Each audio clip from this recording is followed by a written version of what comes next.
So welcome to another exploration into consciousness, our weekly gatherings here with the Earth Nouveau team, and of course everyone is invited to join us. It's a free Zoom that we do on a weekly basis, and we record it and then we pop it on a YouTube.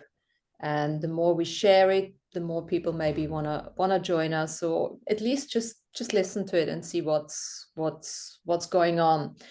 And what we're gonna just play with today is the field of potentiality. And it's just come up. I've been looking at the non-dualistic approach again, which I've looked at it, I think 20 years ago, just purely because we've been going on about getting out of judgment, getting out of polarity, getting into that sacred neutral perspective for since we've started this whole thing. That has been our teaching. And the interesting thing is teaching, sharing, let's call it that, or experience really, that we've been going through. And we're coming from that place, the majority of the people that come on here, they come from a place of self-mastery. Whereas the non-dualists, what I've seen so far, and I obviously, this is not a one pot, this is not a conclusion here, is that a lot of them go through the long-standing meditational process, and then they start somewhat recognizing or experiencing the loss of the ego, the loss of the I am, there is nobody there, and all of that, which leads them into the pure field of potentiality. And then from there, they come back and integrate all of that information. And then the shadows come up and the limitations, the limiting beliefs, and a lot of that comes up for them. Now, we've already done that. And again, there's no linearity to any sort of way people are waking up. And let's just call it waking up. Waking up means nothing else other than having more levels of awareness, or different the changes of perceptions and things like that. So we've done the self-mastery. We come from that side, the majority of the people who are listening to this kind of gathering. So I thought, okay, well, this is great. Let me look at the way, the non-dualists come to their field of potentiality, and then see how we can come together into all of that. So this today, I want this to be like an exploration, how we have come to that field of potentiality through the self-mastery, through the sovereignty work and the self-healing work. And in particular, because I'm very intrigued with this, we are all working towards the I am fortification, to recognize that, there is a soul, and the soul has been on a journey and everything.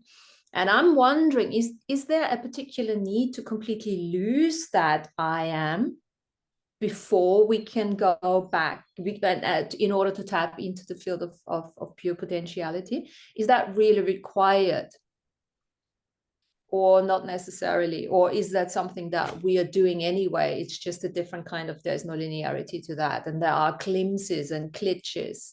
Very often the non-dualists talk about a certain level, a certain stage. They have a nice level of staging, the various experiences, and we talk a lot about the heart level, and that's just one of the levels. There's another 3 or 4 different stages to get into that space of pure potentiality. And I'm finding this quite interesting, and I also feel that we are probably jumping back and forth the whole time, even within a day, to have all this multidimensional sort of experiences. There's pure potential. All of a sudden you find yourself purely back in the anger, like we talked about last week. So long story short, that's the intro. Let's see where that leads us. So the first question is, I want to find out, share, what was the question? What does pure potentiality, how have you been experiencing that on your journey? And we just put out there that there is a journey at this moment in time. Yeah. of course, that can be disputed at the same time, but we can't really go into all of these different sort of, so we're playing with the idea there is a journey that the soul is on. Now, how have we been experiencing that pure potentiality? I mean, to me, it feels like the quantum field, right? So where you have the ability to open and connect with anything depending upon how you're thinking about things, right? So whether there's like an awakeness and an awareness of a greater I don't know, multidimensional beingness, right? Whether a person's awake or not, they're still in a way playing with that field of potentiality, right? Because of the way they're thinking and the way they're feeling about things. So the thoughts work like a vector, right? That go into that like quantum field of pure creative potential to create an energy pathway, right? That then draws an experience to you. So that's kind of the way that I think about things. And as I was walking today, before this morning with my dog, right, I could see like just the openness of, you know, my intention was to just bring in the pure potentiality of like love and connection. And as I started walking, people were really friendly. You know, normally in San Francisco, people keep their heads down and they have their earphones on. And I always say, hi, what's up? How you doing? You know, and people sometimes they respond and sometimes they just ignore me. Usually they say hi, or, you know, maybe they're surprised or something. But, you know, I was like thinking about potentiality and how I can, you know, reach for something into that, you know, quantum field of potential. So I got a lot of really like, you know, nice responses today as I was walking, because that was my intention. I would go from Tanya answer, and I totally agree. It changes everything around you, how you communicate, how you relate to everything around you. But I would say Tanya mentioned your train of thoughts, your direction of thoughts, kind of like connecting you to that potentiality. I would say state of being, and what you are saying, Tanya, it's more connected to this, not just thoughts, but state of being, your vibrational intention inside of you, connecting you to that potentiality. And you, Martina, asked about I am. Do we need to resolve it, dissolve it, or what do we do with I am? And what is this I am playing in this touching potentiality? I would say huge role. I would say major role. But we have to look at our I am as personality as we know about ourselves, because this is kind of like tool of I am, personality in human suit with all bodies. Usually people say, this is my way, this is who I am.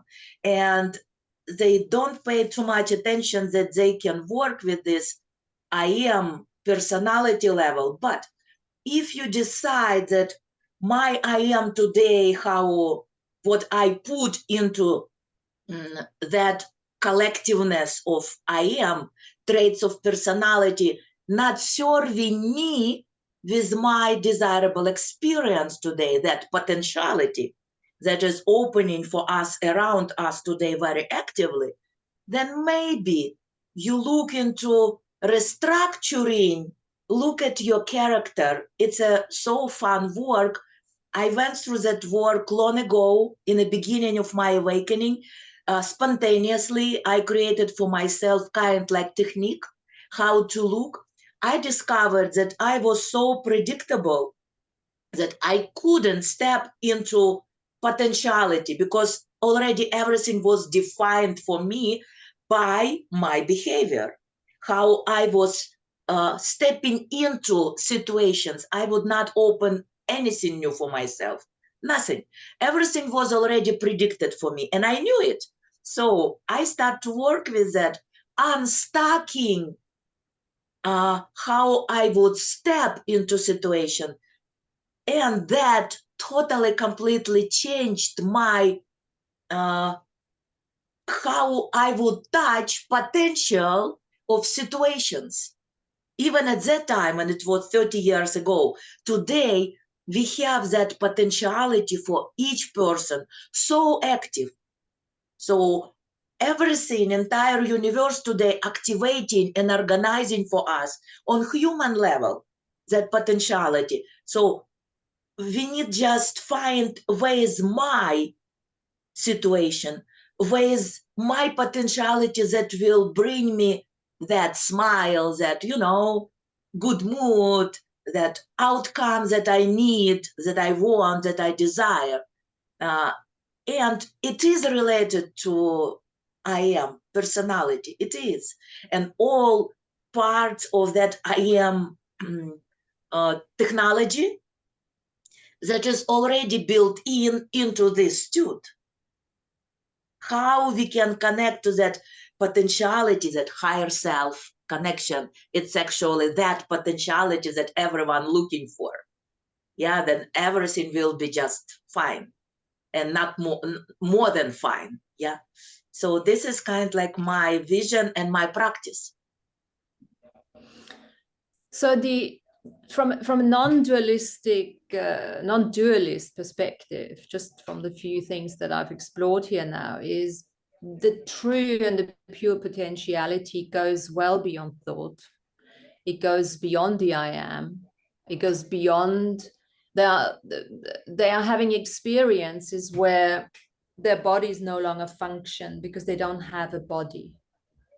The experience goes that far that everything is so dissolved or connected, you know, which goes both ways, that there is no identification at all anymore. So much so that the practicalities of life are really difficult. It's like certain glitches, like, you know, I've been hearing people talk about they're walking and all of a sudden everything just dissipates and they no longer know how to walk because everything is just pure potentiality. It's like the form becomes the formless at the same time. You know, I don't know, the cup, what I'm drinking here could be probably a piece of bread that I'm eating at the same time, because everything is just pure potentiality. It's almost like everything just becomes, there's nobody there anymore, you know? And of course, we're not saying this is a good or a bad thing. This is just that experience that then, you know, requires, obviously, in order to function, to come back and integrate that experience back into, you know, in order to function as a human being here. Now, and I don't know if this is my ignorance or my I don't know, arrogance or something, because I'm almost thinking, do I really need to go into that sort of extremity that I lose everything in order to have it back? I mean, I can totally appreciate it. I can sort of understand it, or is it just me being too much in the head? And does that experience of just losing everything, even there is no present moment anymore, there's nothing, do we consider that? Are you familiar with that, or is that something we need to strive for in order to have an experience?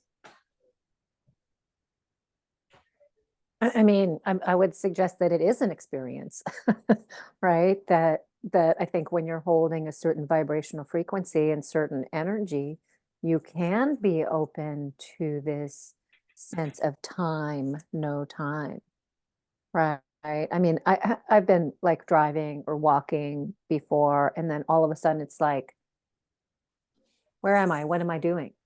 You know, which is a scary thing when you're driving a vehicle, right? But it's this I think opening up to a greater understanding of awareness, right? Like Irina was saying, like many years ago, she wasn't open, right? She had an idea of how she was going, of who she was and how she was going to be, and that's the way she showed up. And so things happened as she expected, right? And that is, you know, that was her holding a very structured potentiality, right? But I think as we're moving into higher dimensional energy and frequency with Earth, that becomes a little more fluid, right?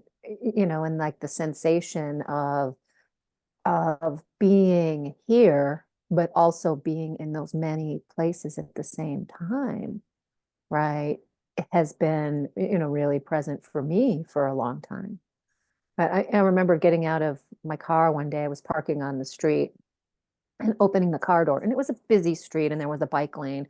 So I was very careful about getting out of my car, you know, because there's all kinds of, like, you know, it's like living in a video game around here sometimes. That I could see as I was getting out of my car, two different timelines. One where I stepped out of my car and got hit by another car, and one where I just went on my merry way, which is, you know, obviously what happened in that case. But I could see almost like these vectors of potentiality where I'm in one timeline and I'm in another timeline, right? Some kind of parallel timeline. So, you know, I mean, I think that is starting to occur also. I mean, I still had a sense of myself, like it was me, right, being in this particular timeline. I think that when we're, you know, resonating in our vibrational frequency and having that open energy, right, that connects all of our beingness, you know, through all dimensional realities, timelines, universes, and galaxies, right? There's so much like potential that ripples out, but there's also a sense of, to me, a sense of like oneness that happens when you're having that awareness. And so I can say, okay, is this me, or is this another version of me, or a higher frequency version of me, or, you know, am I having an awareness from my soul group, or my like avatar group, or like that rishi, you know, energy. I think there's many different ways to perceive and look at that energy, and then springboard from each different perspective, right? Take it to a different level.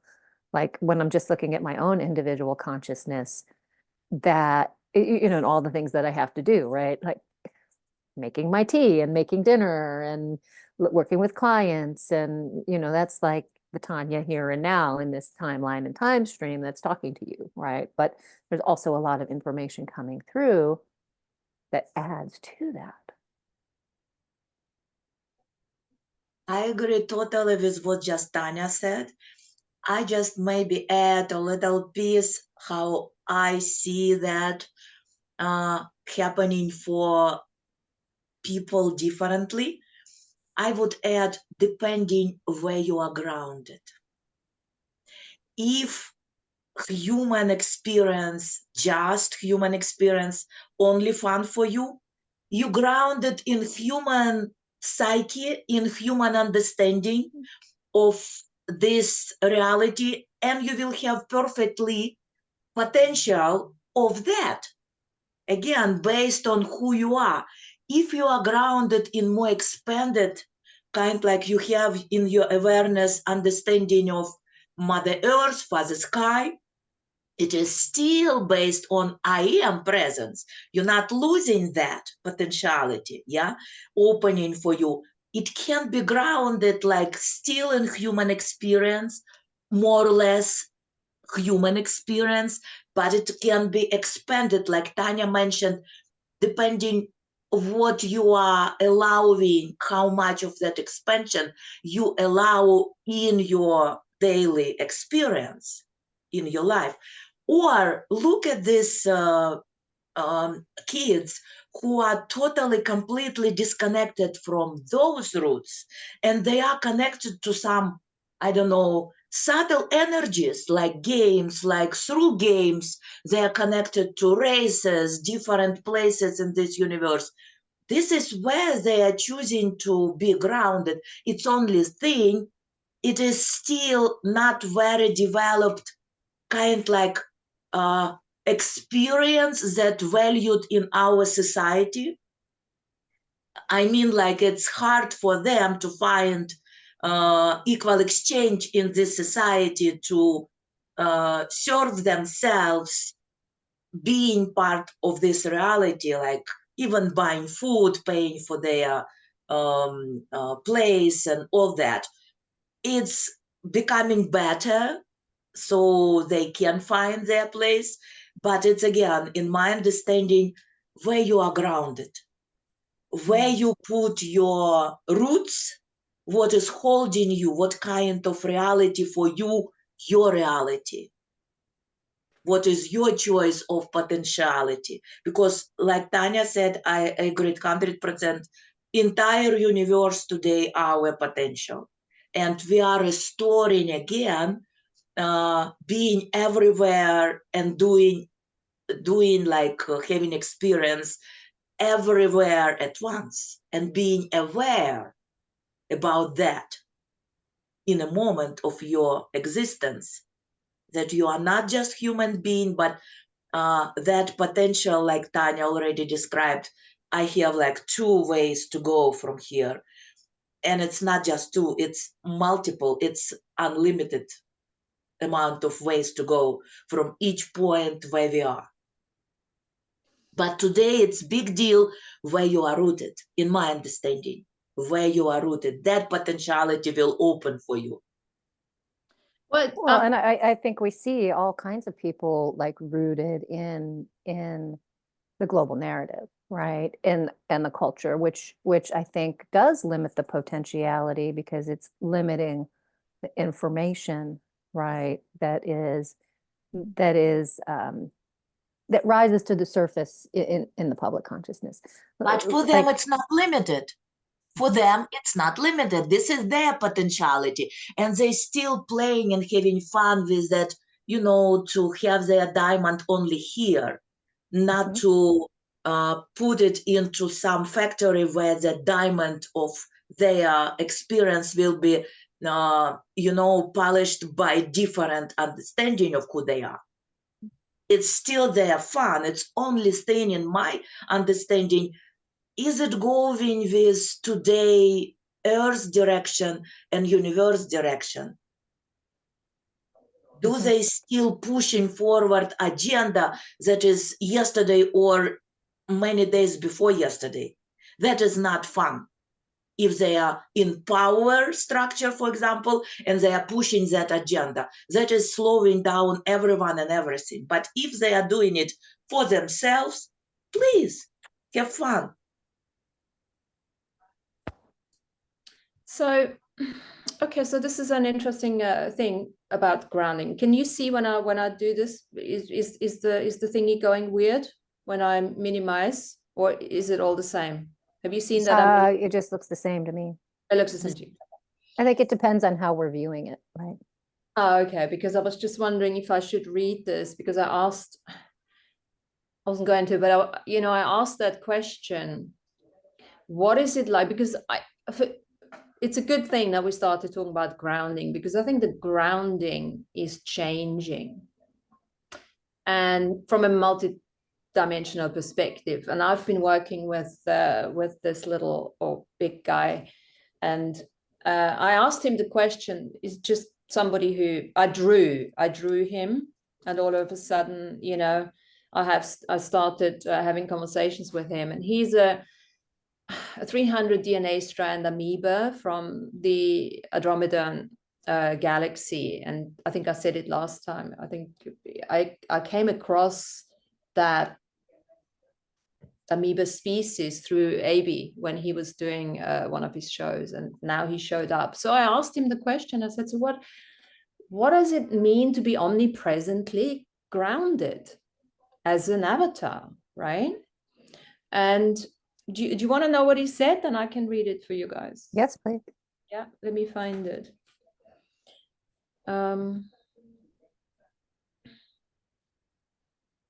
I really think it's actually I think it's important to have these discussions at the moment, because just like what Tanya was saying whilst I'm looking for this, it can be quite scary when those glitches start to happen, you know. And also there is an acknowledgement that we might think we are awakened, but this never stops. There's so many different levels to the awakening, and we might be in our heart and feel blissful and enjoy everything, and all of a sudden we go into this losing ourselves, because that is a part of that awakening process, and we think, oh, we lost it all, but that's not really the case. Just because we're driving, I have the same thing. I'm driving and the car stops, and all of a sudden I don't know how to turn it back on again, and I'm in the middle of the road, and it's like everyone is honking, and I'm like, Jesus, I don't know how to turn the car on, you know. So it's really interesting how this stuff works. So keep talking as I'm looking for that document.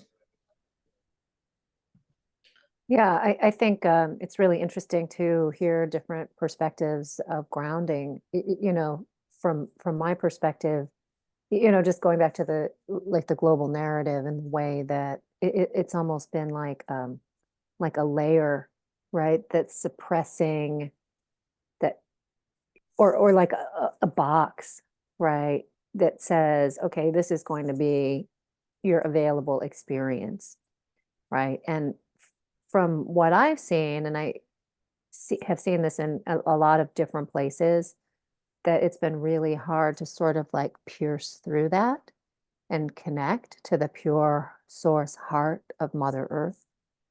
And so, you know, that's one of the things that I've been working on a lot lately, is just really staying grounded, staying connected, almost like feeling that magnetic, energetic click, right, in the perineum, and feeling the heartbeat of that pure source of Mother Earth, right, coming up into my body, and like breathing with it and flowing with it and just being present with it. And that's been very effective for me, because it's allowing me a wider perspective, like past that energy box, I think, that we're all, especially in the US, you know, born into. And you see, again, I will return to, excuse me, to that predictability. How we build actually that narrative today, it's all based on our choices, actually. And that is defining who we are today in this life. It's our personality traits. It's our character. So if you have some particular traits of your character working, forming how you see today, most likely you will be in tune with that narrative that is today propagated. But if you look at your character, at your personality, and you can see something you want to change, because that type of behavior bringing me only this outcome and I don't like it, yeah, then you just work with your personality, you restructure. Usually it's something that is stepping forward from your entire character traits and doing all job for you, pushing you forward with life. So people call it ego. I have definition for that. Ego, listen, not loved part of my personality, not invite into entirety of my character just to be used when it's necessary, not all the time. You see? So when you work with your character that way, with your personality, how you look into this world, what is available for you, yeah, through your behavior, how you step into this world, then you can become not predictable completely. Then you open for yourself and you can ground into anything. So you can ground into narrative if it works for you, but then you will be kind like making your way through that narrative how you would like to do it. Again, heart peace, very important in my understanding. Without heart peace, you will be lost because that machine will just grind you to the bone. And you can't, what is that, overdo that thing. You can't. Because well, it's and again, I think it's like like you were saying, right? The level of awareness. yes. But at the same time, you can expand your level of awareness and ground to many other things to have different experiences. For some people, for example, I kind like can be lost as well when stepping into my perspective, into my experience, where am I, who am I, yeah? I love it to the point when I still feel my grounding into something holding me. I'm not a balloon that can fly anywhere. But for some people, that can be very desirable experience. And they may love it. They don't like to be solid grounded into something. They love to be grounded into that unpredictability. You see? And this is what is today wonderful because it's all available for us. Just find who you are. What is your highest excitement? What is your choice today? Who you want to be? Yeah, I think Lana's had her hand up. I think she's waiting. Lana, come. Yeah. I find it interesting, Irina, that you brought in the word character, because this morning the thought came to me about character, and so I wrote this little piece down as the thought was flowing into me, and what I wrote was that the whole idea is to improve on your character and not to remain stagnant or to stagnate in your character improvement and development beyond the state of the dull and sluggish lifestyle, including your emotions and breaking free of the stagnant cultural limitations. And by doing this, we come into the field of greater potentiality. So when you mention character, I'm like, yes, it's possibly why I was tuning in already to the whole idea of our character. We have to pay attention to develop and to move beyond what our cultural surroundings have always presented to us. And if we don't do that, then we stagnate and we become sluggish in that field around us. And that is why sometimes we see or we experience situations around us where we wonder, like, why isn't this person improving themselves? Why does this person change from the time they're little to the time they become an adult? It's the same action, emotion, reaction you're seeing in the person, and nothing ever changes. So yeah, this is one of the things that I think that is how we can experience, again, as I said, the field of potentiality. It widens our field of potentiality once we work on our character. So that's kind of what I wanted to share. So And thanks for bringing that in. Yes, Lana, and at the same time changing ourselves, restructuring ourselves. We are changing system. We can influence that narrative that already everyone so much tired from. Absolutely, yeah. Yep. One character at a time. Yeah, if you stay in that sluggish, stagnant lifestyle, I mean, nothing changes around you, does it? There's no potentiality that you're seeing in your future, and then you complain and complain and complain, and you become negative. And then you bring everybody else down around you, right?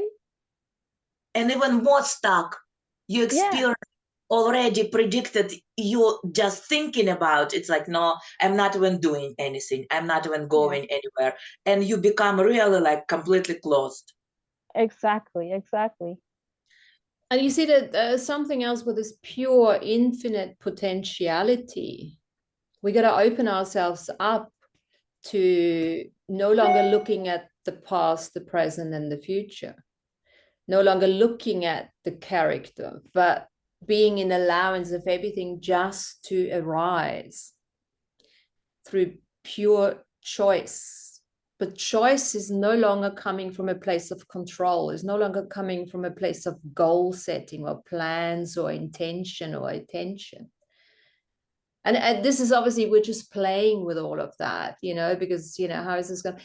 And this is not taking away the essence of the soul that we are, because as that instrument that we are, and the source energy is going through us, it automatically brings us to our mission, why we're here.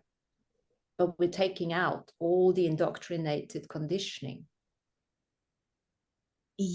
Yes, and it will again return us to our values, maybe not yesterday, today, tomorrow thing, but it will still bring us what exactly we will put out. And it's connected to our values, personal values. And it's not yesterday, today, tomorrow. It's those deep values of what is important for me to see around me, what is important for me to bring into my life. And it's again returning us to that character. You see, it's kind of like... It seems to be one of those, what do you call these things? They go back and forth like is, I don't know, like a flummy, I don't know what it's called. It's like jumps up and down, but it keeps coming back and forth, and you know, that kind of thing. So let me read quickly. I actually never read it, what I wrote down, but it was about, the question was about omnipresently being aware and grounded. Is grounding becoming more or less significant in those new energies? As we transition into a society of enlightened humans, aware of multiple dimensional access, the concept of grounding assumes a new meaning for a multidimensional avatar. As a universal citizen, you no longer are just bound to your earthly awareness. While still happily embodied on Earth, you can use your mental intelligence to connect to the cosmic mind and heart and bring forth cosmic energies to manifest material aspects into your physical bubble of reality. As you adjust your perception to being omnipresently aware, you no longer just focus on to the I am self, but become a part of the cosmic totality. You are the Earth. The way you treat your body is the way you treat Earth. You're no longer separate from the Earth, and grounding loses its meaning. Your awareness becomes a grounding tool that connects you to all that is and always has been. You begin to realize and experience that whilst you're living here on this planet in a physical body, you are simultaneously present in other realities, times and spaces, as well as beyond the limited temporal and spatial consciousness. Omnipresent awareness does not necessarily mean that you have an understanding or concept of where and what you are at all times, but that doesn't mean that you don't have it. Your commitment to omnipresent awareness is surrendering to the divine consciousness with an inherent trust and faith in your lluminous human beingness. Earthly definition and identification are no longer of such an enormous significance as you begin to realize the interconnected structure of divine or universal support that underlines your existence. Whilst you can reference a self that is embodied here on Earth, you have an infinite array of connections to other planetary bodies and star clusters that sustain your life here on Earth without you being aware of it. Not everything has to be understood in order to exist. More experiential wisdom arises as you allow yourself to move beyond your levels of comfort and towards the fearless edges of your existence. As you begin to drop the false pretense of your limited human quality, you discover an undefined, seemingly empty space of unknowingness and your journey upgrades and begins afresh.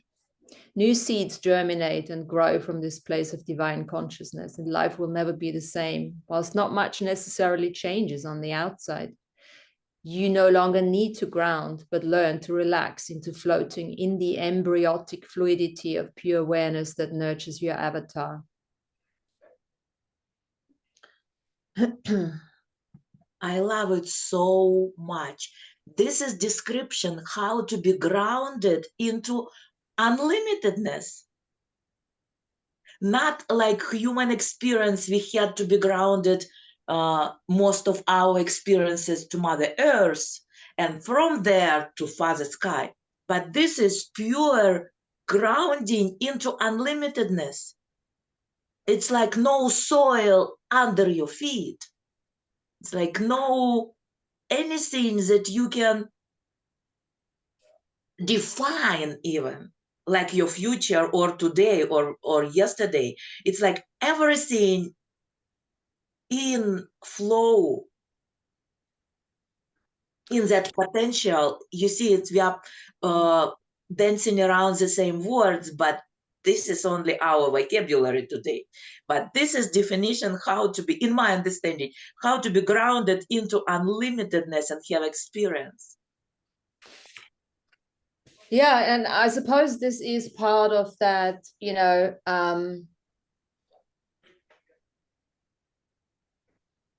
going back to this being scared of just losing the old way of operating.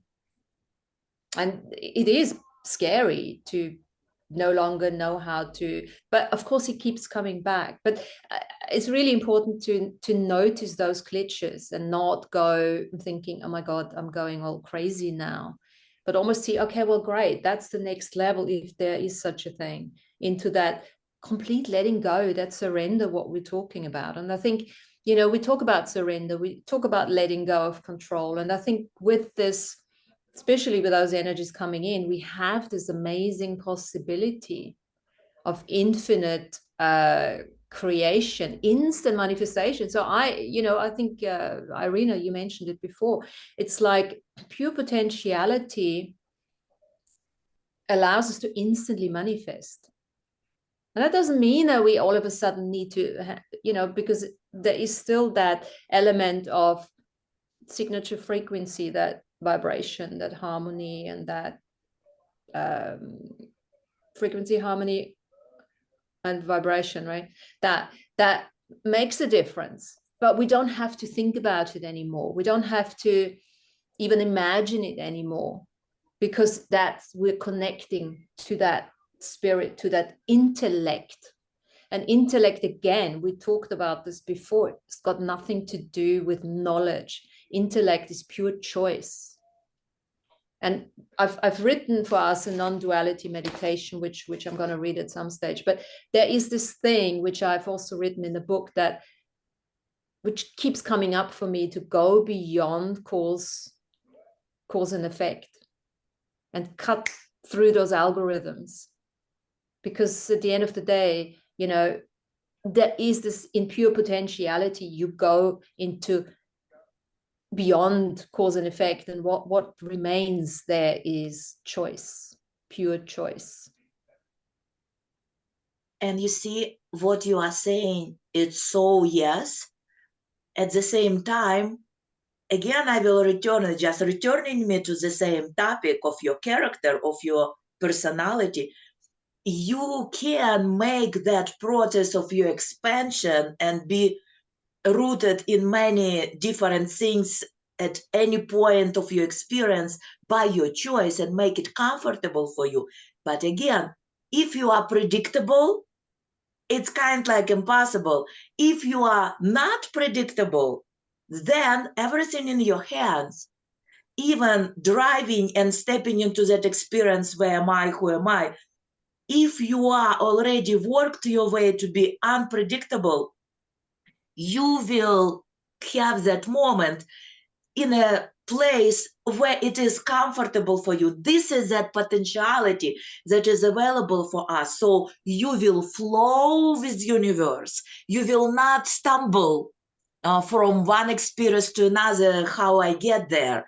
It will be very, very smooth if you choose. Again, some people like to jump and have those, you know, exciting moments of adrenaline working. Yeah, but you can go with oxytocin. That is the same excitement that produced by pituitary gland, and that is connecting you pituitary. This is that gland in our head that is knowing, it knows language of universe, geometry, that is base for everything become like we experiencing this in our human life, like images, like some close to human experience things around us, not just like geometrical, but in essence, on some level, it's vibration or geometry. So pituitary oxytocin can give us more smooth connection to universal flow of those potentialities that open today for us. And like I said, you can be in a place when stopping in the middle of the road would be perfectly well for you and wonderful, and you can expand, not to rush yourself, you see, but you can expand and have fun experience being not here. Well, exactly. And you said the word, I think, in unpredictability or discomfort, right? I mean, this is part, and this is why, you know, I'm thinking, you know, we can train our avatar to be very comfortable in this discomfort, in the unpredictability, because, you know, the sense of, oh my God, what's going on is purely from the habitual, you know, belief system, you know, oh my God, I can't stop in the middle of the road. And world around you, because it's dangerous. I'm sorry. And world around you, it can become dangerous for this suit. Yes. You see, you stop somewhere on a highway, yeah, it can be dangerous. So my point that train your avatar to bring those moments where it is kind like more comfortable in our today reality, what we already organized around us, having those places where it's dangerous. Yeah. So I think what we're saying here is really is like, as we are moving further into that formlessness and this weirdness and unpredictability and discomfort and everything, there is this inner trust and faith and knowingness that, you know, we always come back to that. It's almost like none of this is going to hold on forever. And as we're coming back into our safe space, if you want to call it safe space, because, you know, this is who we still looking out for. But, you know, even pure potentiality doesn't do safety. You see, this is the thing. Pure potentiality doesn't do any humanness. You know, and this we're having our training wheels on. You know, there will come a time where we can be fully blown, call ourselves lluminous humans with the human qualities and mix it all up and just jump from one to the other, and you become those shapeshifters and everything. But I think at this stage, you know, where we're actually going through this now, having these experiences, it's just nice to point it out, you know, that we can always go back to where we want to be. And then, you know, we're not going to stay there for too long because we don't really want to be there. But that's the safety spot, you know. Because you see, the other thing with pure potentiality, the psychic capacities are going to really kick in. Just like Tanya was talking about, you know, I mean, she's perceiving herself as on two fucking timelines. I mean, this can be really unsettling for someone, right? Who is not obviously mastered the way she is. And that stuff can happen just like that. You don't have to do any work, because this happens depending on what kind of soul you are. People wake up instantly. Doesn't mean that that's the ultimate state where they're gonna remain for the rest of their life, because there's so many different levels to it. But you know, that can be quite interesting. And No, I think it's really interesting. You know, you talk about us having our training wheels on. So it's almost for me, from my perspective, it's like you have to learn the rules of where you're operating here, I think, first. And then you can start expanding into that greater like sense of awareness and groundedness. But if you don't know, I don't know, if you don't know what's going on like here and now in front of you, if you're trying to ground in serious B or like with pure, you know, with pure source and the angels, then it's going to be very dangerous for your human body, you know? I think like having like starting from the starting from the ground up as a human body avatar, right, that is connected. Like how do you connect here now first, right? And then expand into these like waves of potential, right? It's like, okay, well, here's Earth, right? And then here's the solar system, and here's the galaxy, and here's the universe, and all these like ways that you can connect. But if you don't have a reference point, right? It's like Martine is saying, coming back to that place of home, right? Of comfort, where you can reel in all your energy and just be present here and now, right? And yeah, maybe that's, you know, boring to some people. And maybe it's just starting to, when you wake up, be aware of the beauty of that. And you see that safety place can change. Even during your day or week or month or whatever year, you can have different places of that safety return point that hold you sane in this our training wheel timing, you know, that we all going now on earth. And for some people, it is no, it's too scary, yeah, and they still hold on to narrative. For some people, it's boring already, so we don't want to hold on to that narrative.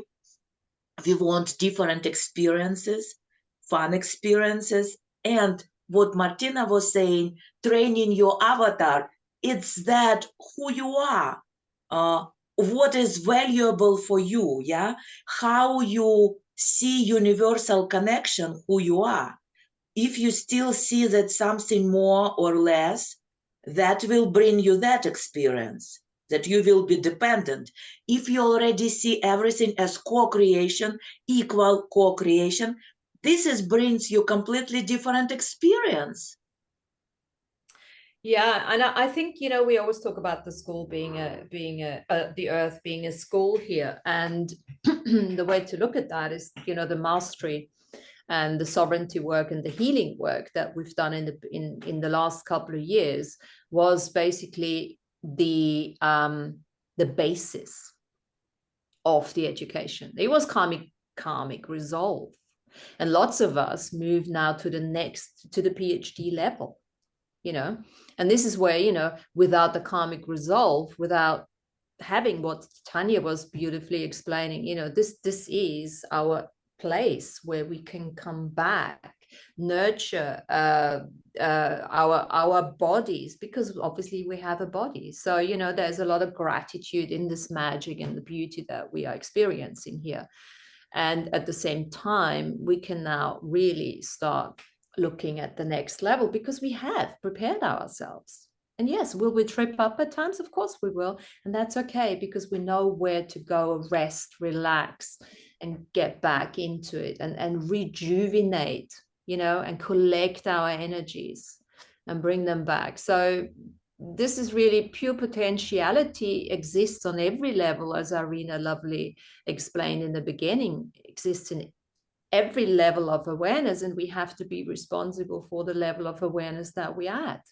And I think the next level, we got to look at both sides of the coin of responsibility and level of awareness, because, you know, if we have a certain level of awareness, we can no longer play in the cesspool either, or in the kindergarten. because it's no longer working for us, and we're actually hurting ourselves if we are not leaving, you know, what's it called, grammar school, you know, or that kind of thing. We are in university now, and we are ready to graduate soon. So we have to start playing in that pure potentiality, and it might not be comfortable. And that's okay. And the more comfortable it is, the more you know you're playing in the kindergarten again. Well, and when is really learning anything that's, you know, different? The challenges, the perspective that you have. When is it easy? I don't know.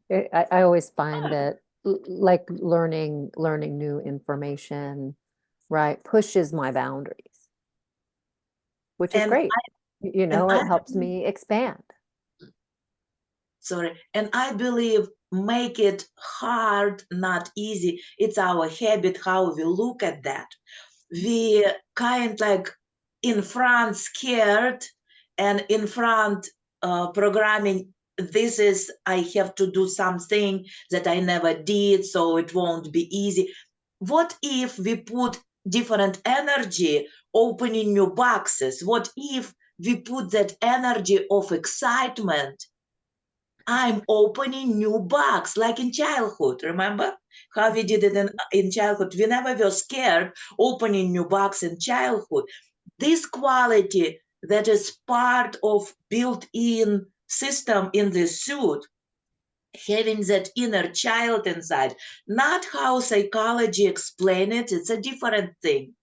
This is, in my understanding, it's a bridge between that unlimitedness, yeah, and our structured world today around us, that we already can see more malleable and return here and shape shifting and all that thing, you know, start to restore those our inner abilities.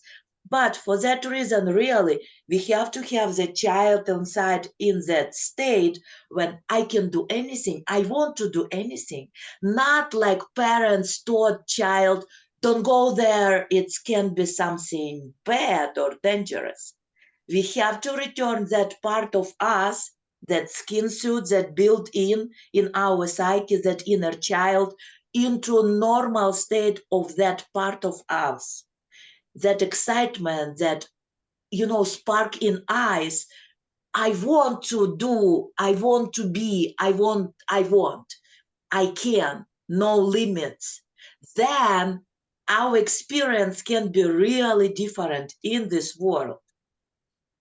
So you've mentioned, hi Sandrine.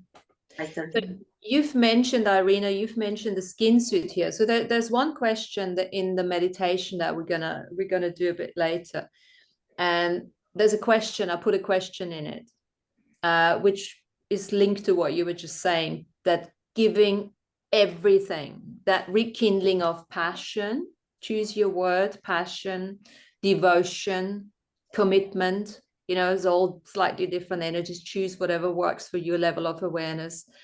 And that question was, or is, are you willing to receive the totality of awareness your body is inviting you to perceive in this state of pure beingness? Because, you know, yes, we have a body, but we are not our body. But we can use our body. We can use whatever built in, even in this transition period. Well, there's something even more to that. Not just using it, it's actually consulting it. Because I would almost say, when everything goes, when we're allowing ourselves to surrender the mind and work on this heart, you know, everyone loves so much here, there is there is a level of trust into our bodies, because the body has this innate knowing. Because think about it, our genes, our DNA, the signature frequency, that signature frequency works exactly what we were saying. It works beyond the thoughts, belief system, the importances, the significances, and all of that. It works in pure potentiality. despite having a physical expression. In my understanding, when we return to that, what you said, trust energy, knowing that everything already here, that child inside, that state of spark in your eyes and trusting so much, knowing, not even trusting, invoking that energy of trust that is work, how we make our way to touch everything that we already have inside of us. This is the way, without, like you said, beyond our thinking process, going with trust energy to touch and start to just invite, like you said, invite in our experience all potentiality of the skin suit. We created personality kind like parts that is part of our brain today, frontal lobes. We created that specifically to have previous experiences, to be centered and making choices from personality and see what we will have. So today we can go beyond that personality choice, but still, since we are here, we can use our personality to liberate our stuckness, what we are today as predictable part of this narrative, and step into that unpredictability. And this is beyond thinking, this is beyond of limitations just to be that or that. This is what opening our touch through trust vibration, trust that doesn't need any proof or confirmation, just pure trust. When we can work with that energy, creating our experiences and reaching all potential inside of this skin suit, and that is connecting us beyond this skin suit to everything who we are, then our experience can be so malleable, so flexible that we can even change our bodies. This and of course, you know, we need to acknowledge that our bodies have been tinkered with over many eons of time here, but with the new energies and the work that we've done, we can sort of anticipate that our DNA is switching on, upgrading and switching on a completely different level that we've never anticipated, that we've never considered a possibility, what we still call magical, right? For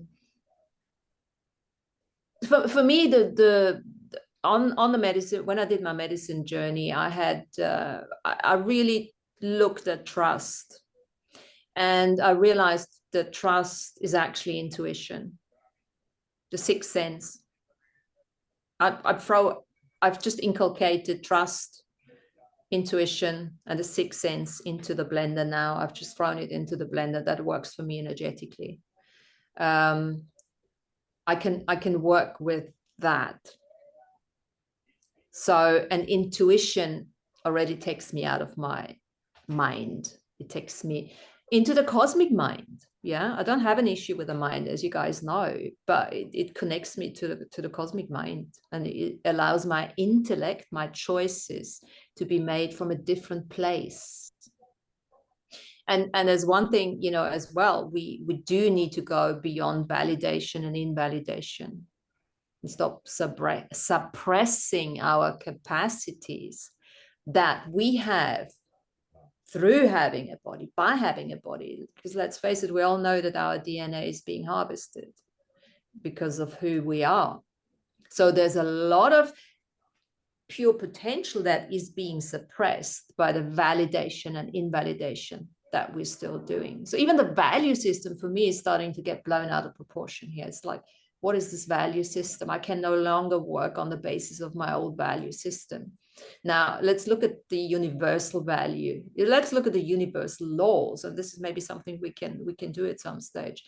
And really say, okay, well, let's look at that and see how we can bring that in. That will help us ground, be present omnipresently, right? I think my point that I was trying to make was that when we're expanding in that way, right? When we're moving from a very linear way of thinking to more of an expansive way of thinking, when we're learning about concepts or something new, right? Even though we're connecting into the universal mind or that greater energetic perspective, it creates a physical effect in our body, right? Where we're creating new neural pathways that you know, sometimes that's not an easy thing, right? Sometimes the mind can just go, I don't know, what am I doing, right? Or the body, you know, as we're creating these activations in the DNA code, right?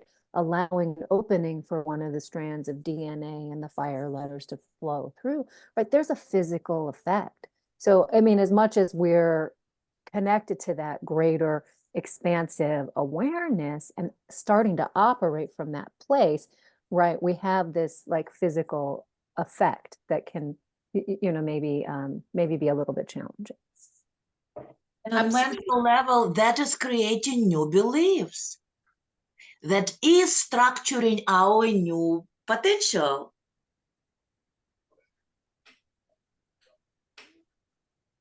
Rupert Sheldrake.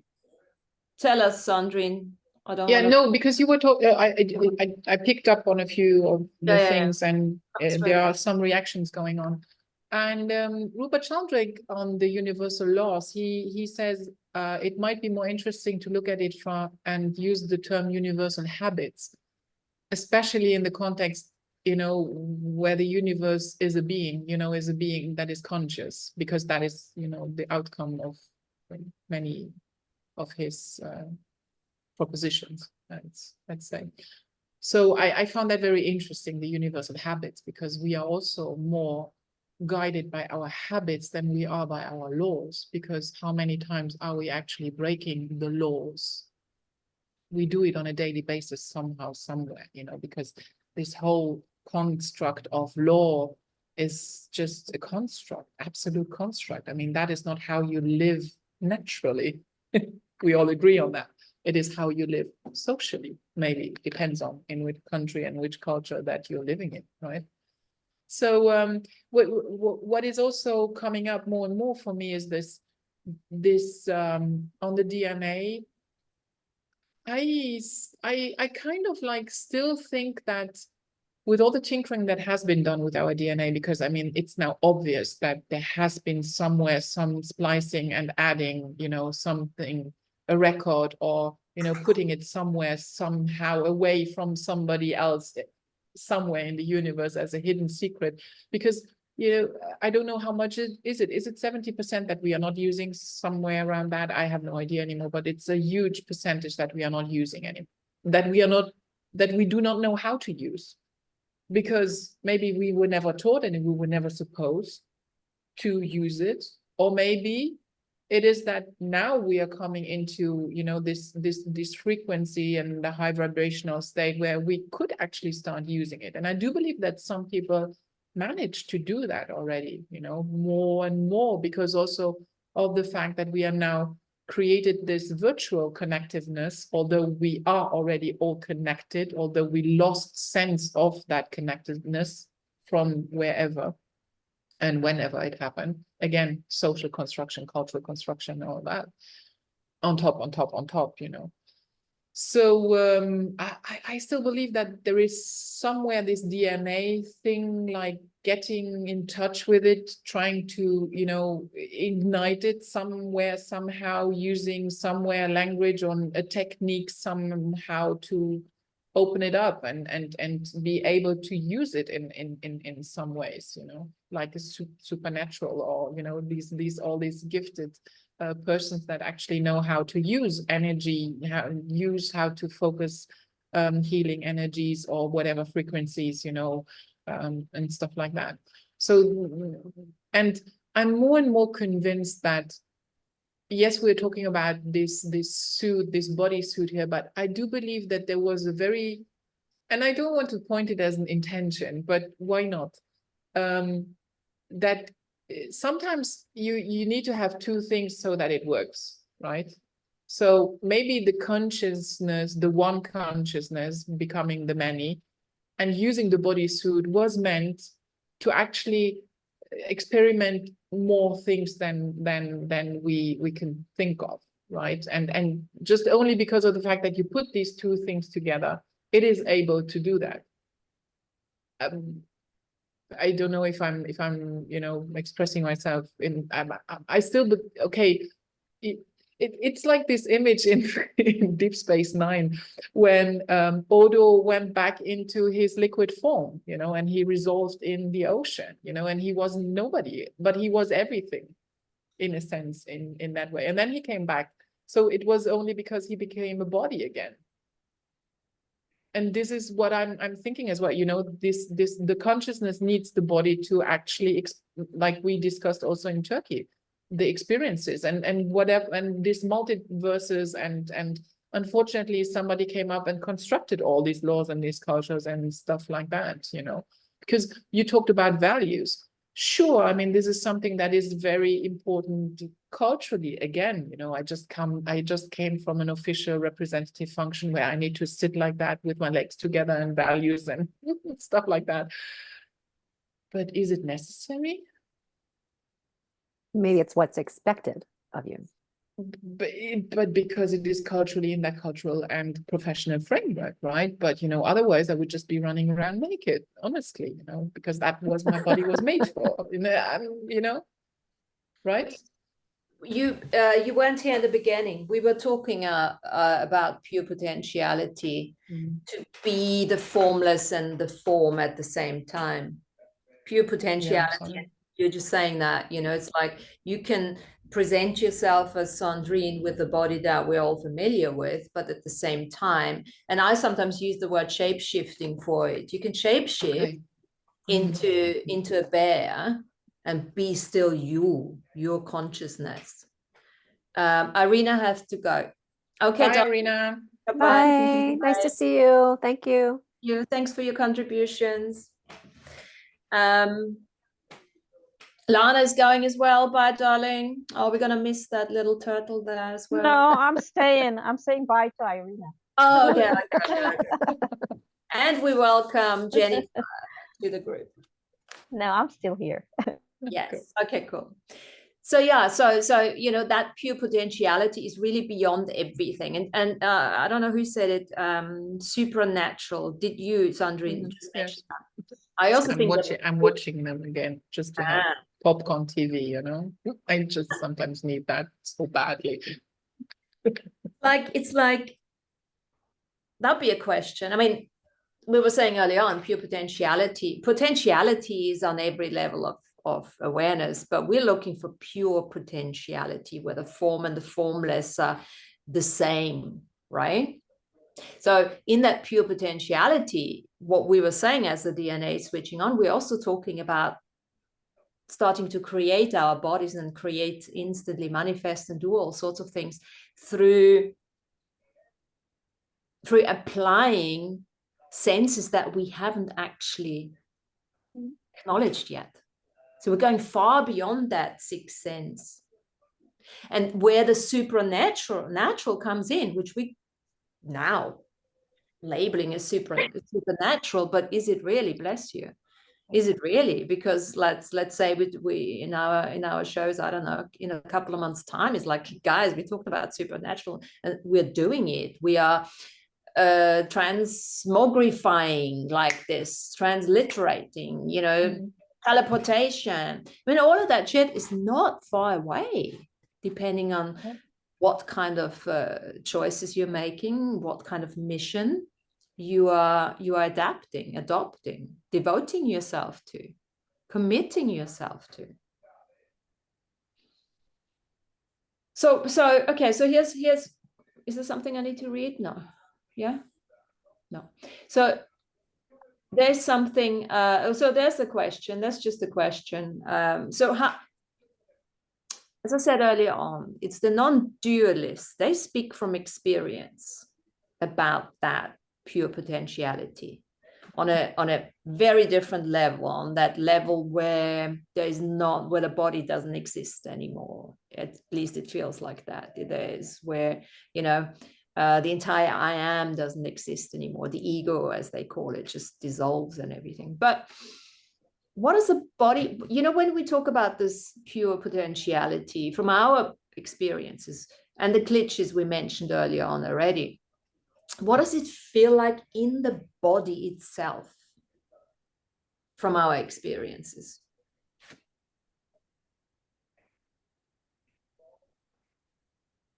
We need to ask a drop of water dropping into the big sea, you see. Unfortunately, I have not yet had that. I had a very little one, let's say, where I, in a meditation that was very, very well guided. But otherwise, I have not, I get, you know, the energies and the feelings, and especially when I'm also in the forest, then there is something that is moving and stuff like that. But otherwise, the general with the energy is more like suddenly it comes into me and I feel there is, you know, it's like, yeah, this tingling in the body. Or it's a message that suddenly comes, you know, like when you go to the toilet and suddenly you have the best idea ever, you see, because you were not thinking, you were doing something completely different. So yeah, but otherwise, no, I have not yet had this. But I actually have, you know, the issue that I have with the non-dualist is like, well, then you're nothing. Then you know, then. Yeah, well, the way we started off was like the non-dualists go through those experiences and then they have their integration. They go back to shadow work and to the mastery. So we've started from a different perspective. We've done all the shadow work first, so we can, you know, there will still be shadows that will be thrown up and emotions and everything, but to a lesser extent, probably, you know, because then we have this place, what we, you know, sort of identified or just as Earth, where we can go back to where we feel safe, you know. And you got to be careful, you can't say that outside of this context, of course, Earth, where we feel safe, that kind of thing. But, you know, that's the idea. But as we're moving up into the university levels of this school, of this university, that Earth university that we're in, we got to start playing with this. But I love what you said, Sandrine, because, you know, I almost endeavored to say that you've had so many more experiences of that potentiality, of that pure potentiality that you have not acknowledged. And this is what I'm actually getting at, because this is one of my little glitches as well. I just don't acknowledge, you know, you're walking like Tanya was saying, you know, and you have this amazing connection with somebody. And you have this beauty you see in the flowers, and like Lana when she takes a picture. All these are pure potentiality.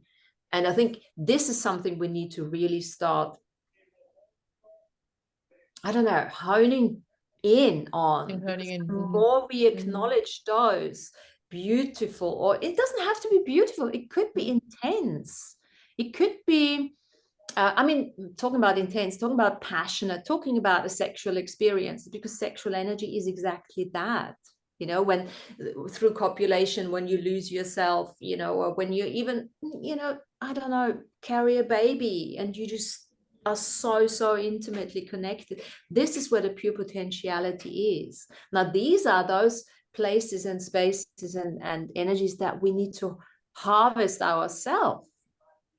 Know that these are pure potential energies. So what can we do with that?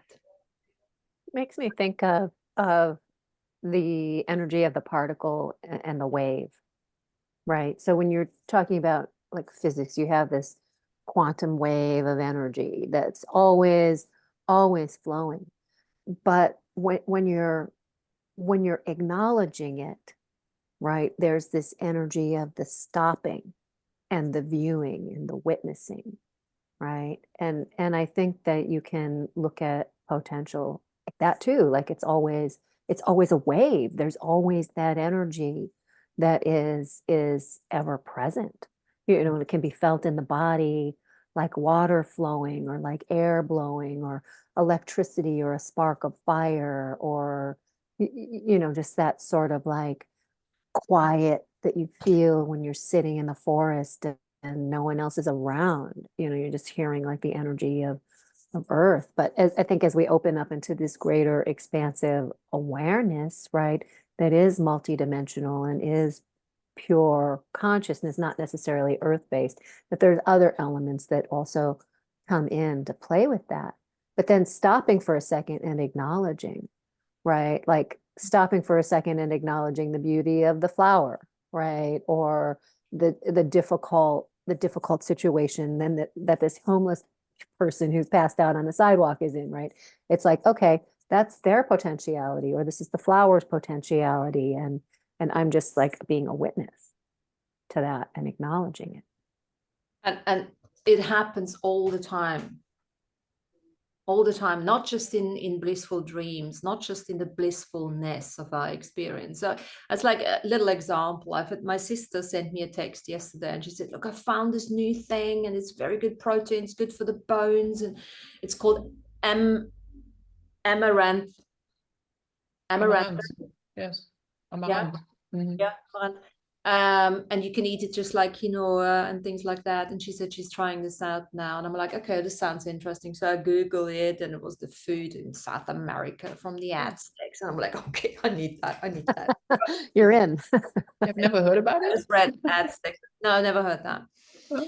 And I Googled it, so I knew what it looked like. I had no idea what it looked like. And it's in Austria, you get it. She said, I had it in my garden all the time. Yes, it's anyway, so it's the family of the, it's amaranth there as well, interestingly enough. So I'm watching The White Widow last night on Prime, right? And I couldn't believe my eyes. There she is in a plantation planting amaranth. I can't even say this was not Google listening to me, because totally. And I said a text to my sister, said, I can't believe this. That was just like pure potentiality, right? Was it nothing? Oh, you got to go and buy it. I will buy it, obviously, but that's beyond the point, actually. Just, I love to think, are you joking? That was, and shit like that. Let's look out for that, because that's fun too, even if you don't do anything with it. But that, the more we acknowledge that kind of stuff, the more stuff comes to us. But you see, and your sister acknowledged that particle, right? Your sister said, here's the particle, amaranth. And you already had the potentiality of it in your energy field, but you weren't acknowledging it or recognizing it until she said, hey, look here. Sorry, Sandrine, I didn't mean to. No problem. Okay, there are 2 points. One is that you always need to do something different. Okay, to the wave and the particle. You only see the particle when you stop.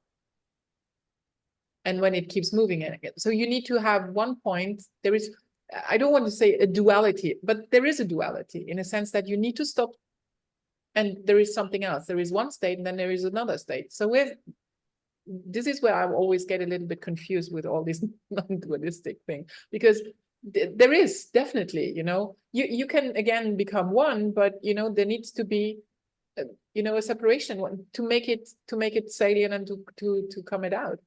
And what I wonder, when you said that even if you don't do anything with the energy, you see, but I think that maybe we should also try, and this is where I'm thinking of the way paying forward or moving it forward, that we should put it back out again. Yes. Even just acknowledging it, taking it in, but then sending it out again so that it can go on its wave, so that it can maybe benefit somebody else somewhere in the network to take hold of it, because of the fact that I'm becoming more and more convinced this sending out of a Buddha and this good flow and this good energy is really just important in what we are living currently.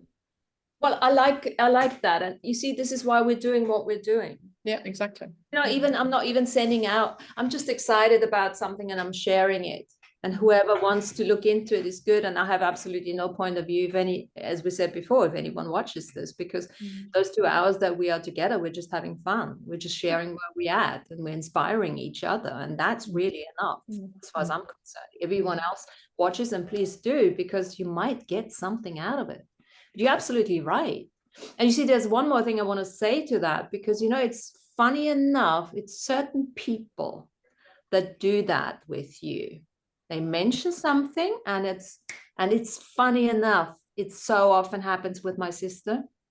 And my sister is like, stop talking about aliens. I don't understand it. I don't know. I want to, you know, but she's the one who gives me matches with a big sign Sirius on it. I'm like, oh my God, where did you get it? I said, what are you talking about? Those are just matches. I said, serious matches? You're joking. I need a whole bunch, you know, that kind of stuff. And she's like, oh, stop talking shit. And she's always the one who comes up with it. So, and this, I think, is the invitation to surround yourself with people who get excited, or surround yourself with people who speak your language, even though they don't know it. No, that's for sure. Well, I think, Sandrine, I think you can hold those two potentialities at once, right? When Yes, when you're flowing in unity, right? You can hold the particle and the wave simultaneously, right? Because there's a recognition and an allowance of recognition, but then also the flow, That's what it because goes. it's ever present. The wave is ever present. It's the entangled and the unentangled observer, the implicate, the explicate order, that kind of allowing, letting it happen. And you know, open yourself up to it, allowing it to get in. And you know what? There is a knowingness. You got to learn this shit. You got to learn what an implicate and explicate order is. Sometimes you just got to learn what it means. Or what is an entangled observer, what is not. But once you have this understanding on a mental side, then everything else just starts making much more sense. Jennifer's painting yesterday that you showed, the pink phoenix rising, it turned later for me in a dream. I told you there was a whole movie, and I watched Supernatural, and yes, I love horror movies as well. So it turned into quite something beastie during the night, but absolutely fine. I was so happy about it, because I saw so many things in that pictures, was just wonderful. Although, you know, the pink phoenix is still the most salient, but then there are a lot of monsters there as well. So, and they're not always evil, you know, but yeah. So it was, that just opened up another portal, you know, as well. So amazing. Amazing. And we've talked about this before, and this is also coming in more and more. It's like when you have a dream and you're not happy with your dream, and you wake up and you think, oh, that was crap. It's okay, well, change it, right? Explicate, implicate order, that kind of thing. You can change everything, because you know, what is memory? Memory has been changed 1,000,000 times. And this is this whole thing, this whole world we are experiencing is memory. It's just purely memory. And we kept on saying, yeah, let's remember. I'm now saying, well, you know, fuck memories. Let's just create. Let's just choose something new. And the memory, whichever need to come in, they will come in anyway. But this is going beyond past lives now. So many people get hung up about, oh, I need to remember my past lives. Well, it's fun. But frankly, it just really deviates. The past now, you know, at a certain level of hindsight and karmic resolution. Now it's time to create something completely new, pure potentiality. And pure potentiality does not live in the past. That's where karma and karmic resolution lives. Pure potentiality lives. Well, yeah, and it's almost like you got to learn the rules again to get past that, right, into the next stage. So if you're still living in a place of being run by the old pattern from those 6 different past lifetimes, right? Those need to come in for integration and healing so you can recognize the pattern and clear it and then move on to that place of potentiality, That's right? Because yeah. otherwise you just keep getting drawn back into that same, down that same railroad track. Yeah. I get what Martina is saying too, because I see a lot, like I do past life regression, right? So like I see things shifting now to where people are further, even people just starting to wake up now are already further ahead than people that were starting to wake up 5, 6 years ago. Mhm. And I think that's just supported by where we are in the frequencies of the planet as it moves forward. But it feels like all modalities have shifted and have lost some of their relevancy. And it's not really about the modality as much as it is about the practitioner, where the practitioner is and where the client is. So it's both. Yeah, there's But a deviation from that, as much as there is a deviation from the curriculum, you know, the education system, the religions and everything. And we even walking away from, oh, you have to have a degree. Now we're getting to a stage where, what's your experience? Yes. Yeah. What and, are your competencies? And yeah. What you're competent in? Yeah, and show me what you can do right now, you know. and your ability to just not disconnect from the structure that we thought we had to have and just flow with what you're being led to do now. Yeah, thanks, Tanya, for bringing up the particle and the wave, because this is really the game, the play that we're playing, in and out, in and out, in and out. And as you play being the particle, you don't forget there's a wave you want to get back into, and the other way around. The infinite possibilities of those particles that you can create by embracing that wave. You're making my lights flicker. Well, I think this is a good time now to do that little meditation. It's only 5 minutes, but I wrote it for, and I called it a non-duality meditation. And I think it covers that, not higher, but that spectrum of pure potentiality. Potentiality is everywhere, but let's make that distinction of pure potentiality, where we've looked at karmic resolution, we've done all that, we've done the self-mastery, the self-healing, the sovereignty. Let's go allow ourselves to go into the place of nothingness, that allness place. Yeah, should we do that? I'm just going to turn this off so we don't get distracted, or I don't get distracted. I'm just going to read this now. And you can obviously close your eyes or not.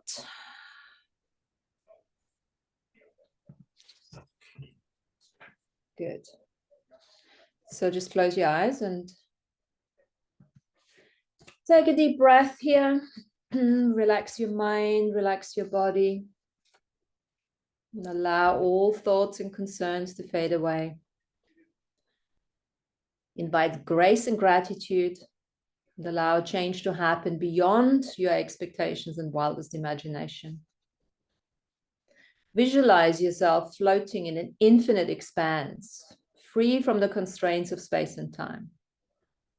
You're surrounded by a boundless realm of pure divine consciousness, where limitations don't exist. Are you willing to receive the totality of awareness your body is inviting you to perceive in this state of pure beingness? Are you willing to receive the totality of awareness your body is inviting you to perceive in this state of pure awareness? And if you are, just give it a yes. We don't need to know what that looks like. Now, as you continue to breathe deeply, let go of all virtual realities and belief systems you have fueled in the past. Feel the sense of fullness and freedom within your divine expression. It's a place beyond physicality and worldly constraints where spirit lives. Without the limitations of time, location, and other worldly attachments, you're connected to the entirety of existence. Take a moment to fully immerse yourself in that experience. Observe as the past, present, and future blend into one. In reality, there is no urgent need to anchor yourself in the present moment, as everything harmoniously exists, with or without your awareness of it. Allow yourself to meld with the divine essence that saturates every facet of you and the cosmos. Just relinquish all remaining control and surrender to your weightlessness of being. All points of reference leading to an older, less accomplished version of yourself have disappeared now. Allow yourself to internalize all infinite space available to you without sticking you to a fabricated world of people, places, and memories. Thoughts may still arise. Gently observe them without judgment and let them pass. Focus on the embodied experience rather than your need to conceptualize its meaning. Embrace this timeless moment and let go of all identifications, old fears, shadows, and wounded attachments. Become one with all that exists, without losing your sense of self, but remaining aware that you are interconnected with everything. Utilize any emotions as gateways to surrender into experiencing the infinite possibilities that exist in the realm of boundless potential. Imagine yourself with a plasmic cocoon of pure radiance and interconnectedness. Your pure intimacy where boundaries cease to exist and all mirrors shatter in the absence of reflections in the unity of one.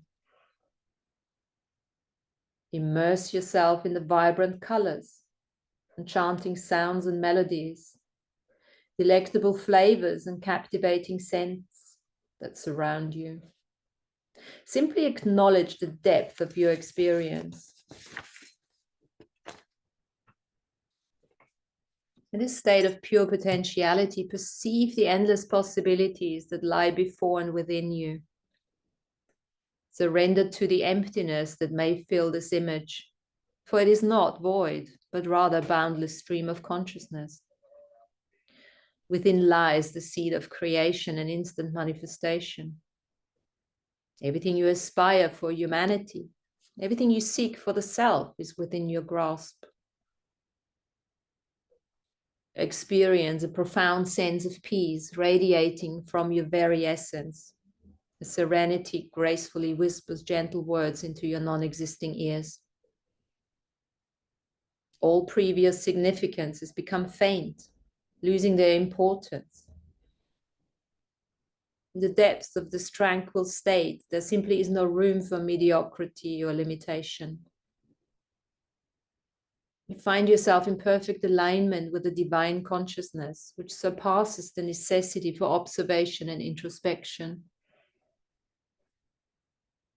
Now take this imagery in form of a white light into your physical heart and radiate it out in all directions, encompassing all versions of your past, present, and future selves, as you reopen the curtain to consciously choosing to play within duality and polarity. As you now venture back into a reality where separation is perceived, you will recall a state of uncomplicated decision-making that exists beyond any notions of cause and effect. Your inner sacred neutral observer remains linked to the divine unity consciousness, residing at the core of your heart. Now gradually awaken, and in your own time, open your eyes. Let the feeling of being interconnected and having boundless potential stay with you as you go about your day. Harness the power of this meditation to gracefully receive love, abundance, and fulfillment into your life. And so it is. Aho.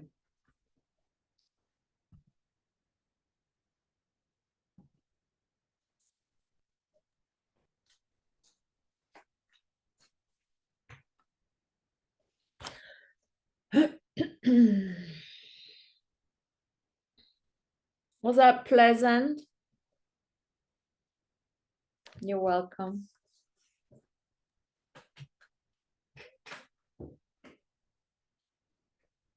Did it provide a sense of formlessness whilst you're still in form and here?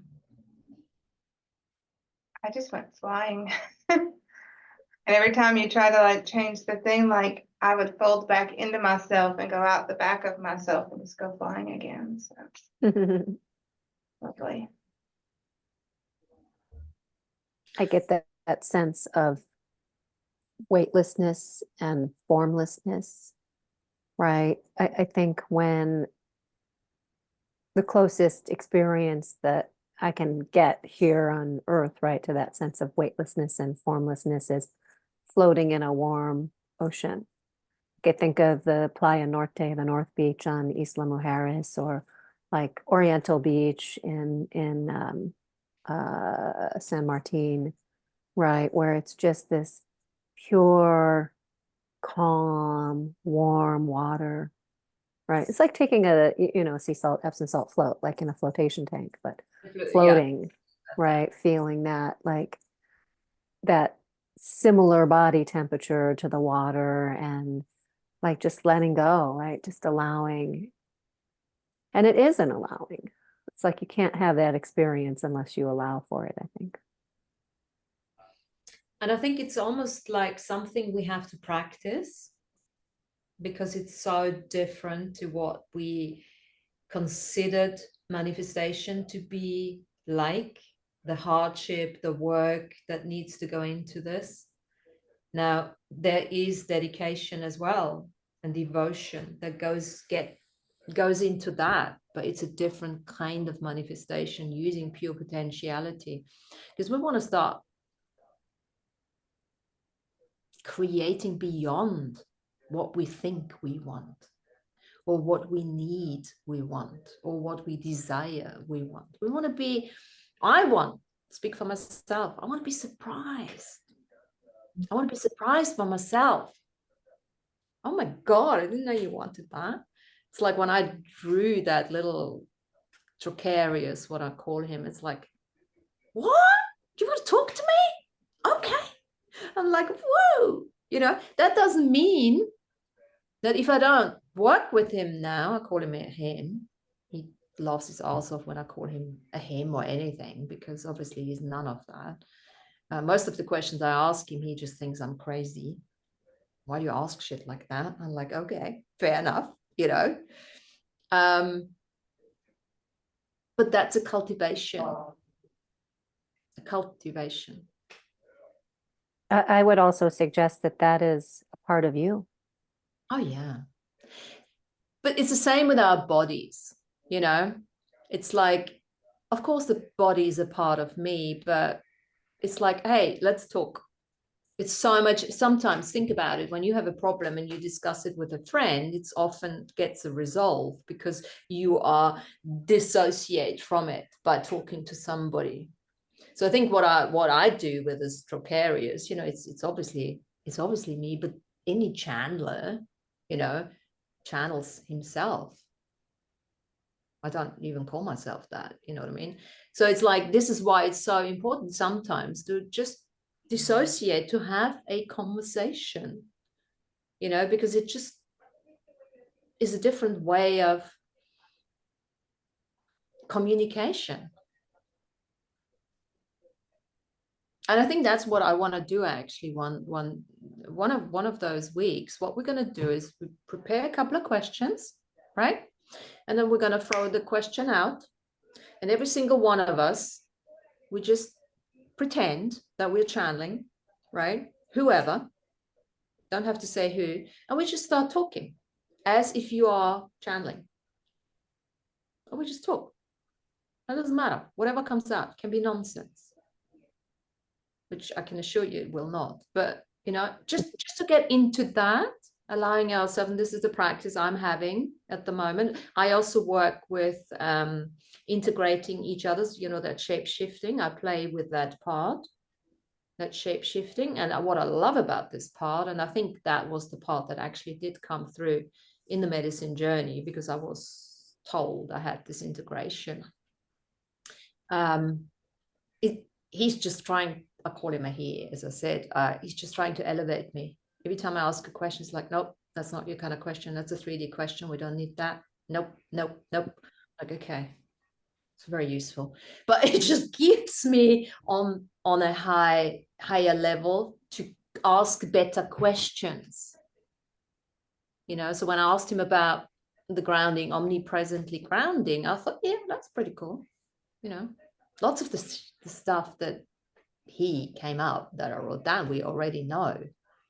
But it's just really nice to put it into a nice little paragraph, right? And if I wouldn't have asked the question, I wouldn't have written it down, that kind of thing. So it's really that you continuously, as you say, Tanya, continuously talking to ourselves, but that ourselves is no longer just one. It's not just I am. We are talking to the allness, not just to the I am self anymore, because we're starting to connect. And it's one of the things like in that omnipresence is like, when he said that to me, it's like, well, you are earth. So why would you walk barefoot on yourself? What's the point of doing that? I'm like, fuck yeah. Makes a lot of sense. I never liked that barefoot thing anyway. It didn't really make sense. He said, I understand. Well, why are you doing this? I'm like, oh, okay. Great. I keep coming back to the phrase, I am that I am. I am that. I am. I am that. I am that. I am that. I am that. Exactly. All of that. And that's the thing. And this is why the I am is no longer, the I am avatar is no longer a limitation. You don't have to get rid of it because it is everything.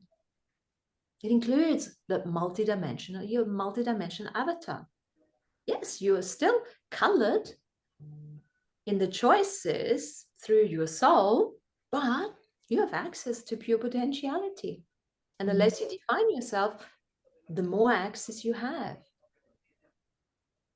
This is actually where I went. I was the wave. I'm on the potentiality. So I'm not a body. I don't see myself leaving my body at all, because I'm either I'm too much grounded. That's always what I'm saying. Either I'm too much grounded, you know, or I'm already far out there and I don't notice it. That is why I also sometimes told Martina already that just ask me, because I prefer to answer than posing questions.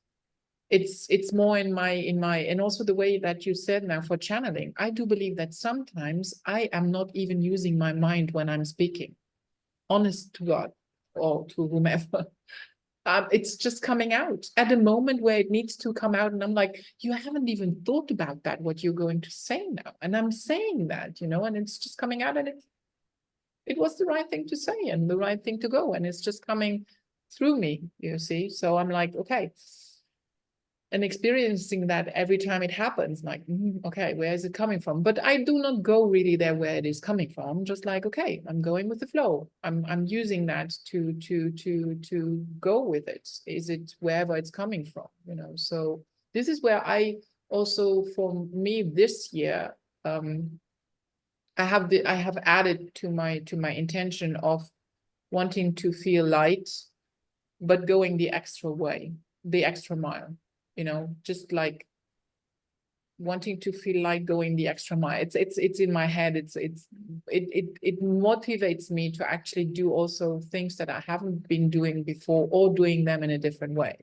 And also with my like being too disciplined sometimes, it's like, okay, just losing it up a little bit without, you know, losing the discipline behind it in a sense, you know, but just doing something differently. Thanks for mentioning that. Yeah, because I think that's a very important point, because lots of us, I think, again, speak for myself, I totally hear you.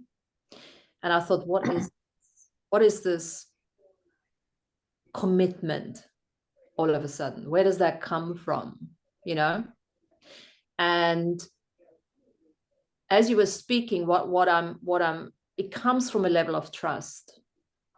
You know, you were speaking, you just let things come through you. So as you allow things to just come through you, that shows a level of trust and a lack of being attached to the outcome and all these good little things, you know. So you're already allowing yourself to just channel yourself through. Now, from that place, it makes a lot of sense. We say, well, I don't actually have any questions. Because it's almost like at some stage that seeking those questions stop, because whatever comes anyway, you know? So that level of trust. And from that level of trust, what seems to happen comes another intense commitment that whatever I am doing, I am putting all of it in it.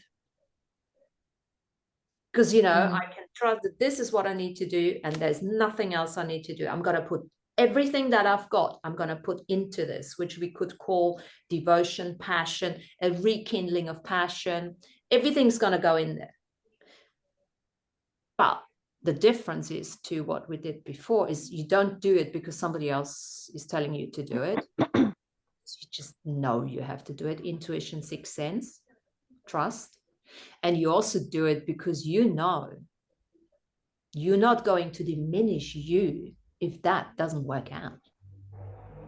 It's just an experience. Okay, cool. And it's all good. Work out, cool, go, next. 100% I'm going to put into this, you know? That is that change that seems to be, that I'm starting to perceive as well. And, you know, there was something Tanya was saying earlier on. It's like, oh, I can't remember, something that the more you are, integrity, something about integrity. You didn't say a word, but it was about integrity. The more you work with integrity, the more you change your body changes. And there is the opposite to that. The more you work on the integrity of the body, you know, so like, for instance, lots of people say yoga is one of those. There's this bowstring that I've come across now, which takes this integrity and isometric sort of pull and push and, you know, to a totally different level. And that creates the opening. So many of those bowstring practitioners have started saying that they had spiritual awakening by just using their integrity of their body, by pulling and pushing, but pushing into the earth, pushing the earth away from you, opening the back of the heart, radiant heart in the front, you know, that kind of thing, that pull and push. So there is tension. All right. Now that tension creates. So when we say don't go into hardship, does not mean that stay out of tension and be a floppy little fish lying around doing nothing.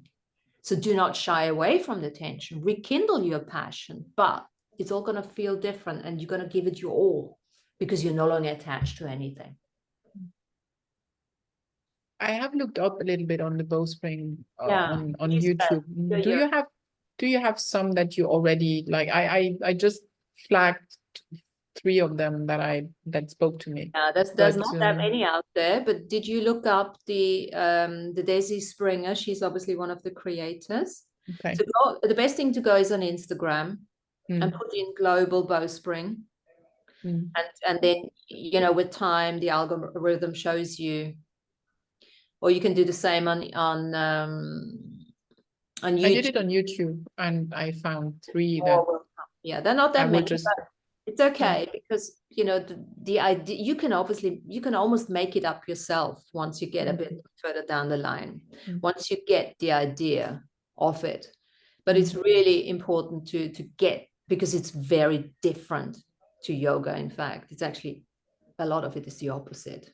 And it's super, super intense. And you think like, fuck, I've done nothing. There's 2 minutes now and you are sweating because of the way this is. And it makes a lot of sense. And especially for those people, and I'm not slagging off yoga by any chance, you know, there's not at all. But having done yoga for a couple of years now and taught it as well, I think I said this the other day, there's like the anterior tilt of the pelvis and all of that. We never, you know, we're like, oh, you can't say that. It's almost, you know, pull in the rib cage, pull the navel back towards the spine, and then, you know, stack. And does it really make any sense? You know, it doesn't, because you're really working on the fascia. You really want to start expanding, stretching that fascia. And the stretch, and that's when I heard that, it made a whole lot of sense. She said, from the pubic bone to the chest, you need space in the front. And I'm like, for God's sake, yes, this is the big muscle, right? The psoas muscle. And it contracts because we live like this. And then, of course, what happened, because of my shoulder, my frozen shoulder I used to have, and I still have a little bit, you know, I couldn't do certain things with yoga anyway, and then started to do it with bowspring. I'm like, wow, this is amazing. By stretching the sides, by creating more space in the heart, in the front, you know, it really helped with that too. And I'm just in the beginning. I might do a teacher's training on it because it's quite cool. But anyway, that's that. And How do you spell that, Martina? bowspring, Bowspring. B-O-W, and then spring, bowspring. How do you spell the bow? B-O-W. Okay. Like a bow and arrow. Like a bow, because the idea is that you're light on your feet. You're totally grounded with your legs and your hips, totally grounded. You know, when you do it properly, it's like there's no movement. And then you want to lift the rib cage out of the hips. And that's something I kept on teaching actually in yoga, but then I told them to flip the tailbone under. Well, you know, so there's only a limitation. Then what you do is you, okay, squeeze the rib cage, the shoulders together, or draw those shoulders down, draw them away from your ears and all of that. All of that you do, but just doing this, seat hands. Well, fuck me, why didn't I think about this before? And that's been going on for 7 years. I've never come across it because there wasn't the time. And now is. But there was something else I was going to say, which I can't remember now. And that's okay. Then it was very important. Huh? Then it wasn't very important. No, it was not. I I wanted to enjoyed- share something too, but now I Yes. can't remember because you talk and talk and talk, and I don't know what I was saying. You have to take notes. Well, thank Even you though I all. take I've got to drop notes. off. So thank you all so much. It's Yeah. great to see everyone's faces this week. And thank you for the wonderful conversation. Thank you, guys. And Lana, Thank keep it for you. next week. Remind yourself for next week. Yes. I'll Thanks, think of guys. something. All Thanks, right. bye. Thank you. Bye bye. Thanks for being. Bye. Bye.